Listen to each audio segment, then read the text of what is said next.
আন আবি সাঈদ আল-খুদরি রাদিয়াল্লাহু আনহু قال আবু সাঈদ খুদরি রাদিয়াল্লাহু আনহু থেকে বর্ণিত قال রাসূলুল্লাহ সাল্লাল্লাহু আলাইহি ওয়াসাল্লাম, রাসূলুল্লাহ সাল্লাল্লাহু আলাইহি ওয়াসাল্লাম বলেছেন, ফাত্তাকুদ দুনিয়া ওয়াত্তাকুন নিসা, তোমরা দুনিয়া থেকে সাবধান, নারী থেকে সাবধান।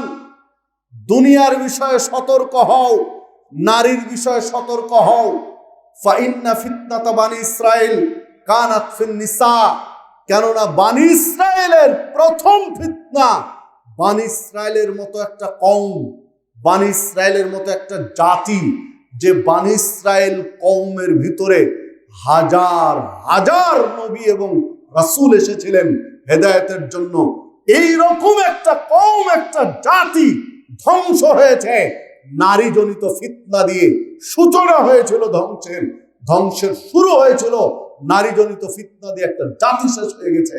মুসলিম উম্মাকে, উম্মতে মুহাম্মাদীকে নবী মুহাম্মদ সাল্লাল্লাহু আলাইহি ওয়াসাল্লাম সাবধান করলেন যে সাবধান, ধ্বংস থেকে বাঁচতে চাইলে নারী আর দুনিয়ার থেকে সতর্ক হও।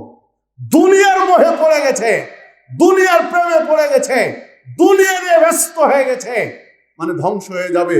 নারী নিয়ে ব্যস্ত হয়ে গেছে, নারীর প্রেমে পড়ে গেছে, নারীকে সবচেয়ে বেশি প্রাধান্য দিচ্ছে, মানে ওর ধ্বংস অনিবার্য।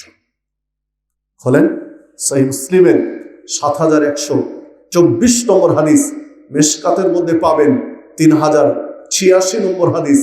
তাহলে দুনিয়া থেকে আর নারী থেকে সাবধান হতে বলেন কে? মুহাম্মদ সাল্লাল্লাহু আলাইহি ওয়াসাল্লাম।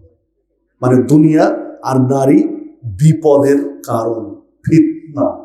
হাদিসের শব্দ হলো ফিতনা।